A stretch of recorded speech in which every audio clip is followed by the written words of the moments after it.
when I cut into the pork and it was raw. There's this Chinese barbecue joint right by my apartment and they sell the crack cocaine, the opium of roast pork. But there's one problem. $12 a pound for roast pork. Ain't nobody can afford that in this economy, but my local Chinese supermarket sells pork belly for under $5 a pound.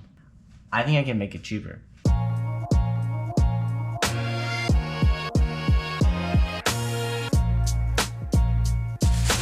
Big ass piece of pork belly. We're gonna have to boil the skin of the pork belly so that it becomes tender enough for us to poke easily. Alright, let's move the trash can again. Grab a piece right down the middle like this. Through. Again, cut some slits here. Don't want to go too deep. 3/4 of an inch to an inch. If you got a really thick piece, really open it up. I'm doing this terribly. There you go. Now we want to boil the top of this for about 15 minutes. The reason we don't boil this whole pork is because if you boil the whole thing, you won't be able to have the seasoning adhere to the meat properly. Let's make the marinade. A key ingredient, 5 spice. What are the 5 spices? I don't know. I want 2 teaspoons of salt. It's about 1, keep in mind I'm using kosher salt, 1 teaspoon of sugar, 1 teaspoon of 5 spice. About that much. White pepper powder, if you don't have that, use black pepper. Why don't we just combine it? You don't want to put too much of this. Add some black pepper powder. It's surprisingly easy to make this at home.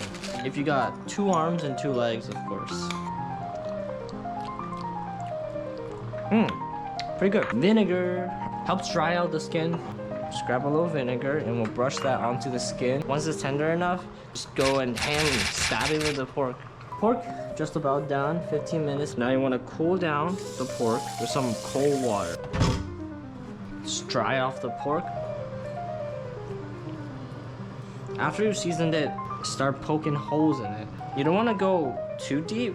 You just want to get into the fat. These holes allow the fat to render out. As it bakes under a boiler, the fat oozes out, allows the skin to crisp up. Science. Damn, boy. Definitely a lot of hair on this.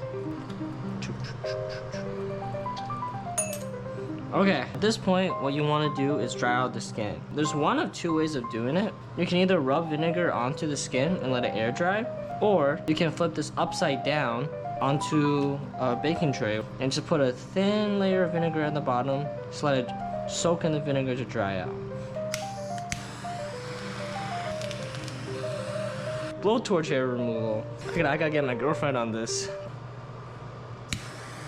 I'm gonna put this onto a drying rack. Alright, just put it in the fridge, and I'll see you guys tomorrow. 24 hours later. Welcome back. Skin is nice and dry. Time to put it into the oven. The oven is preheated to 300 degrees. I want to place the pork belly in the middle rack, 40 to 45 minutes. Quick tip. While broiling, if your pork isn't super even, you can put some aluminum foil carefully underneath so that top of the pork skin is relatively even with the top. We're gonna broil until the skin on top gets nice, crispy, and fluffy. Usually takes about 20 minutes. Realize that I probably put this a little too far down. Definitely working a lot better. Real poppy, real crispy.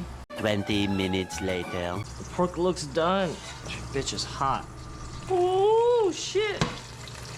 And we want to rest this for about 15 minutes, let it cool down before we cut into it. And for these little areas that are not completely crisped up, I just go with the blowtorch. Don't hold it so close because it will burn the skin. And it's looking great. Let's cut this bit up.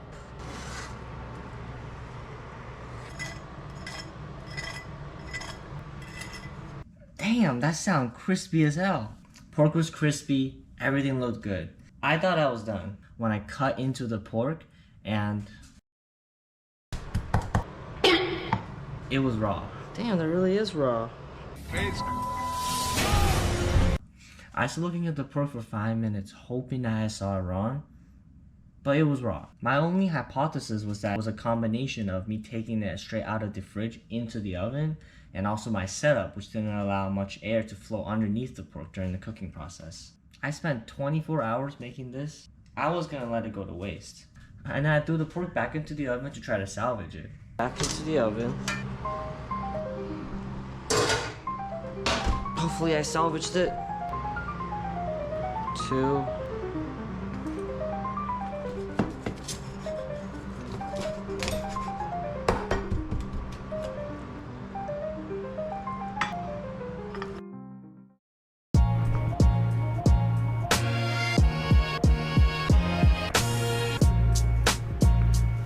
Nice and crispy piece.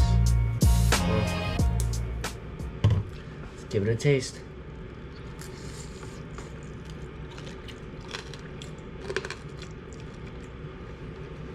Hope you can hear the crunch.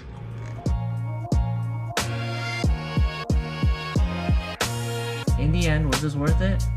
No. Next time I'll probably just buy the pork. At least it tasted great.